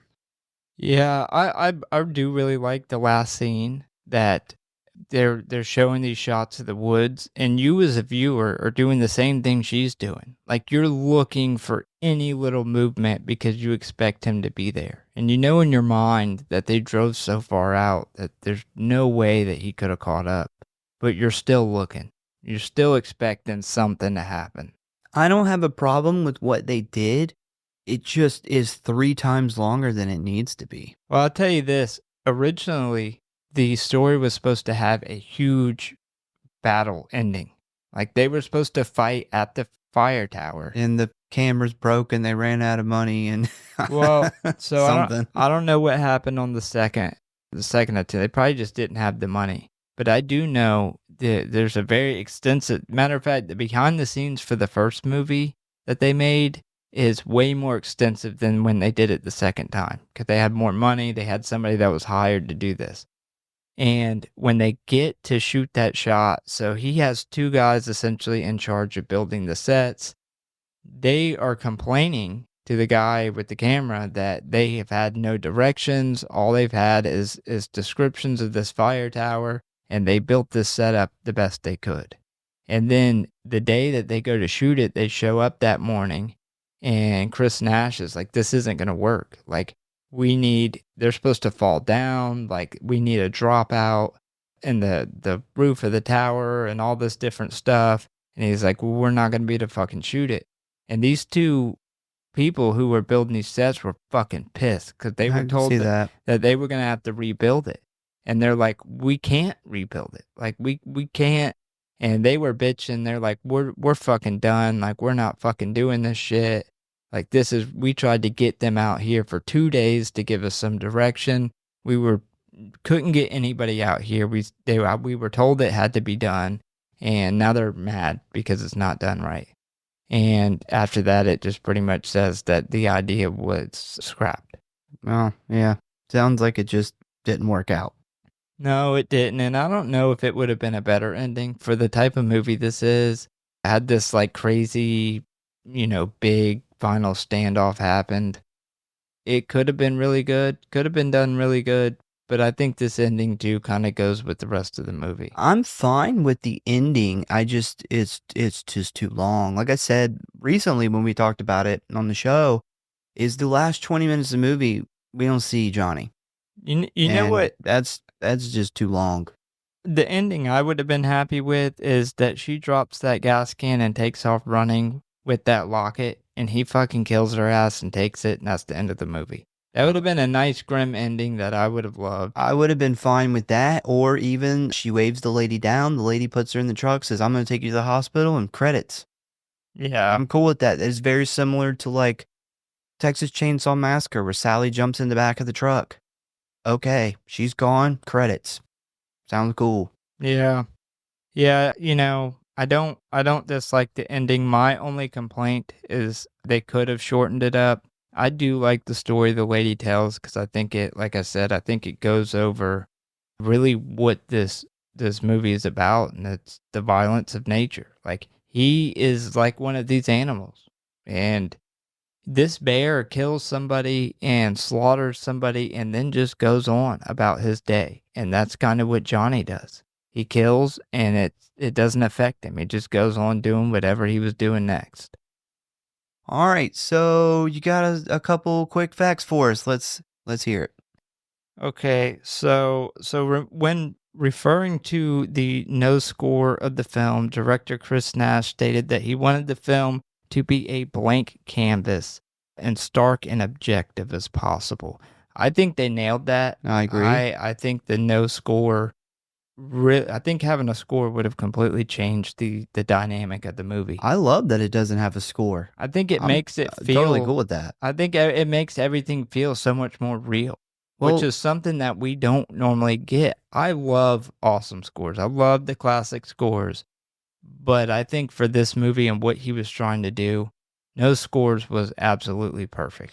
Some movies do really well, like the score really enhances the movie, and some movies, it's opposite, and they don't need the score. And like, I would hate to see Friday the 13th without its iconic score, but a movie like this totally works without a score. Yeah. Yep, agreed. So the reasons for the reshoot.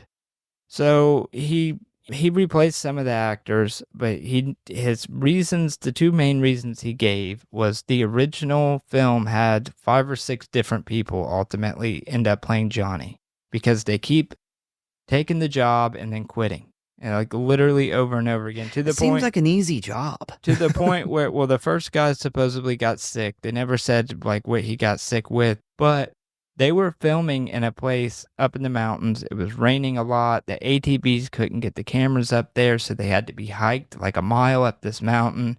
And this whole shoot was a nightmare. So I'm imagining this guy just got tired of dealing with it. I could see that, yeah.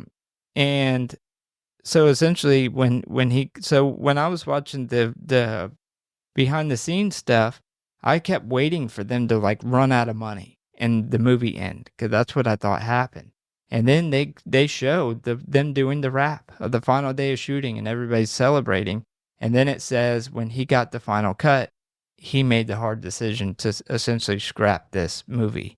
And when he got the final cut, he thought because the people had the same body types as Johnny, that it was going to be passable. And then he quickly realized that he could tell the difference between every single person that was playing Johnny. The other reason was the feel. You mentioned in the beginning, the Kawarthra Lakes area was the original shooting location.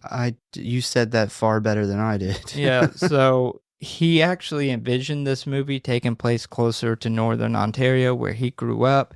And that's exactly what he did. They went back to the Algoma district near his hometown of Sault Ste. Marie. which is like on the border of Detroit, or not Detroit, on the border of Michigan and Canada. He lives on the Canada side, and he went back there because he was able to get a bunch of friends and stuff to come help him work on this movie because he didn't have any money. And it was apparently super hard to get the producers to go for that. But he was like, I can't release this. It's not the movie I wanted to make. So shout out to him for going through all that shit to make this movie. About 15 gallons of fake blood were used during production.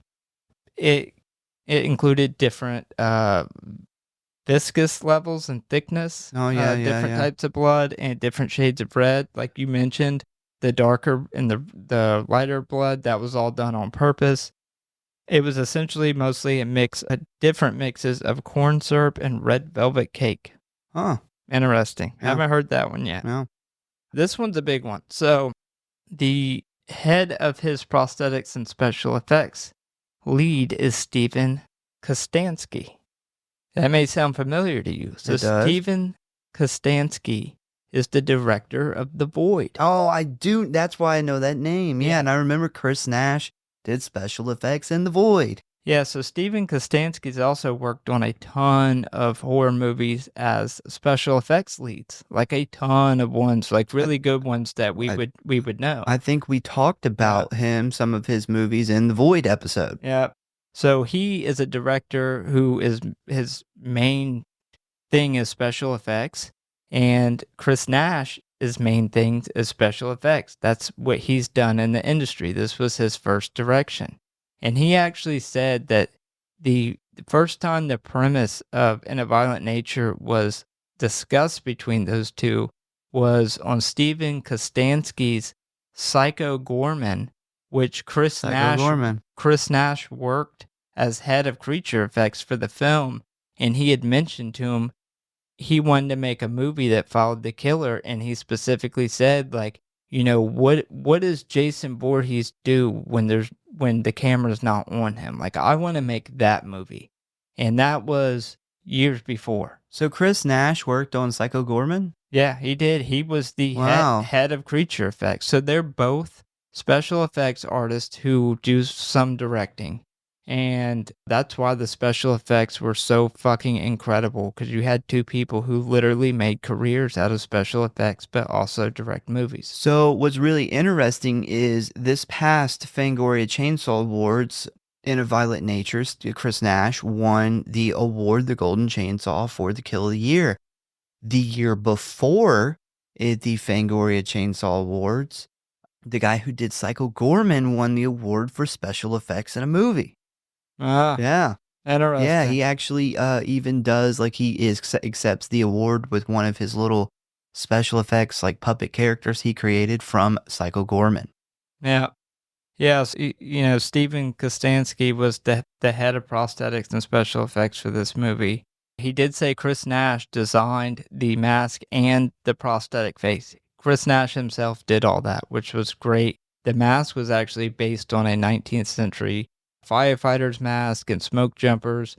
He used to call them Van Bader fire protection helmets. When he was asked about why that mask, he essentially said the first time he seen one, it was so creepy, and all he could imagine was being trapped in this forest fire or in a house that was burning and waiting for somebody to come save you. Yeah. And then this guy busts in, and he's like, it was creepy as fuck. Yeah. And it sold me. Yeah, another interesting connection was we covered The Void, and I'd only ever seen The Void one time. It was actually requested. I can't remember. It might have been requested by Chris Hansen. I'm not sure. But the movie was requested. We decided to cover it. I already had seen it once, and I loved it. We covered it. I had never done research on the movie before. And the very week we talked about Chris Nash doing special effects for The Void was the same week we went and seen In a Violent Nature opening night and recorded a fucking Fresh Meat review on it. Wow. Yeah. I didn't know it was the same week. It was, yeah. It was literally 2 episodes came out that week, and it was at that time. Well, you remember, like, one of the things we talked about, we liked the most about The Void is the effects. Yeah, Like that's the what makes the effects, void. yeah, that's the best part of the movie. Yeah. So a lot of interesting connections. I saved that one for last Yeah, because that's I good. figured that you would like that one. Yeah, because I've seen Psycho Gorman a couple times. So, ratings and kill count. We have a total kills of 8. We have the redneck guy / Chuck. He had his arm ripped off and face smashed by Johnny. Aaron, who had his head cut off with a saw by Johnny. Brody, who was drowned, or maybe she had her neck broken in the lake. We're not really sure. Aurora, who was stabbed with a hook and had her head pulled through her own body. Evan, who caught an axe to the back of the head. Troy, whose leg was chopped with the axe and his head was crushed with a rock. The ranger, whose head was chopped off with the log splitter. And finally, Colt, who had his head bashed in repeatedly at least 90 times with an axe. And almost every one of those were bangers. They're all good. The only down one I'd say is the lake, but I feel like how they shot that in one shot made that impressive. Yeah, the whole nature side of that and just her body slowly floating up, I thought was super creepy too because it's so quiet with the nature documentary going on in the background. So best kill. So I went with the ranger kill actually. I knew you were gonna go that route. It being so like being methodically paralyzed and then made to watch yourself cut up into pieces and bleed to death with no way to fight back would be absolutely horrifying. Again, that kills a 10 out of 10 for me. Close second would be the yoga kill, which is also a 10 out of 10. So those two are fucking two perfect kills. I went with Aurora. You know, I don't really need to explain why. It's fucking amazing. Every time I watch it, I'm still in amazement of it. My second is the Ranger. It's very fucked up. It's very scary to put yourself in the shoes. I loved the different colored blood in the scene. I mean, we talked about it a lot already, so you kind of already know why I like it. The brutality and the methodical hate that's in that kill is just, it's great. All right, so rating. So my rating actually went up to a 4.8. I know some people out there like, this guy's fucking smoking crack. I remember the first time you showed me this trailer, I was fucking super stoked. We went to the movies. I was super stoked after. Like, if I made a movie, this would be the type of movie that I would try to make. Like, this is fucking awesome. I mean, it's a camp slasher, but it's something we've never seen before. A lot of comparisons to Friday the 13th. I don't feel it's a copy at all. I think it was paying homage, and I think it's very clear that they were paying homage. And this movie, I think, gives new perspective to those same movies it's paying homage to, like what the killer's doing, what's happening behind the scenes. Practical effects, obviously, super amazing. The cinematography, beautiful. A nature documentary and slasher in one. What a fucking fantastic idea. I think the killer's legitimately scary. He looks fucking awesome. He's absolutely brutal. One of the most brutal killers that we've had in a movie in a long time. I actually love the pace despite complaints. This movie did something completely unheard of and really pulled it off. And it took 2 attempts at that. And thank God we had somebody like Chris Nash who had such a love for the genre. He was willing to reshoot the entire movie to get it done. You know, I mentioned before, most movies focus on story, acting, and characters first, and everything else comes second. This movie did the opposite. It was a simple story, no character building, focused all its efforts on cinematography and practical effects and the feel of the movie, and I think it is honestly a work of art. 4.8 for me. My rating went up a little bit too. Mine jumped up to a 4.3. If you remember, you probably don't remember, but in the Fresh Meat review, my original rating was a 3.8. Yeah, you let me the fuck down, I remember. Yeah, that ending is still a downer for me. I did go up on it though because the more I watch it, the more that some of the little things that I may have nitpicked about have settled. I cannot get on board with the really long ending. Well, you know what they say, don't let 5 minutes fuck up your whole day. You mean 20 minutes?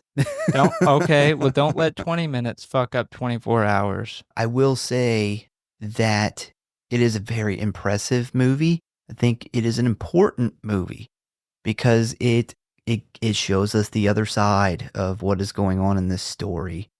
And I love that. But one of probably my biggest thing besides the special effects for this is the sound and the cinematography. I love the long shots. I love what they did with the Foley work. It is phenomenal, especially if you have like a good sound system to watch it on. It's even better. Special effects knock it out of the park, man. That is a big, big plus for this. And I will say, I think this movie is going to follow the path of Terrifier.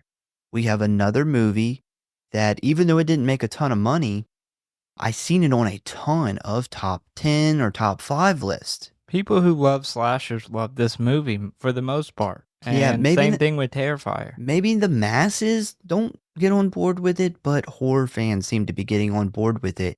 It is also another movie that was not rated and didn't have to worry about ratings and cutting things out. And we get this special, just like Damien Leone, we get this really good special effects guy who's also writing and directing movies. And now that he's come out with this movie and it's done pretty well, at least on streaming, and it's been announced there's a second one coming. So maybe we're going to get another really awesome horror franchise with another writer and director, special effects guy. I could totally see this going that way, and I'm totally down for it. I'm on that train. Cannot wait to see what else happens with this. Yeah, I agree completely. I mean, I actually made that comparison earlier on in the episode, having no idea that you were going to bring that up. But yeah, I could see it being a Terrifier thing. The first Terrifier didn't make a lot of money, wasn't very known, picked up a cult following with people who love awesome practical effect slashers, and it has taken off. It's another middle finger to studios. Yeah. And I'm all for it. Because we want to see people make movies that we want to see. And that they want to make. That they want to make, we want to see, and we got people like Chris Nash and Damien Leone making it happen. Yeah, I'm with that. This is what happens when you get fans of horror and fans of the genre making movies, as opposed to there being 10 people at a big studio around the table, cutting a movie up, all having inputs, gets rewritten 5 or 6 times, and the story you end up with is nothing like the story that the person who originally wrote it imagined making. Well, once again, we thank you guys for listening. Please give us a follow or like if you enjoy the show. Check out the website, check out the socials, check out evildeadbooks.com. Tell a friend, a family member, or your greedy camp store manager about the show, and we hope to see you next time. Any last words? Yes. So again, if you're listening to this on YouTube, please like, comment, because YouTube's going to fucking hate this. And also, there's a fucking incredible collector's edition of this. If you're interested in seeing any of the first attempt at making this, they give us everything in that. So 100% worth it. Go pick that up. Yes, get the collector's edition. I believe we both have the same one. It's worth it.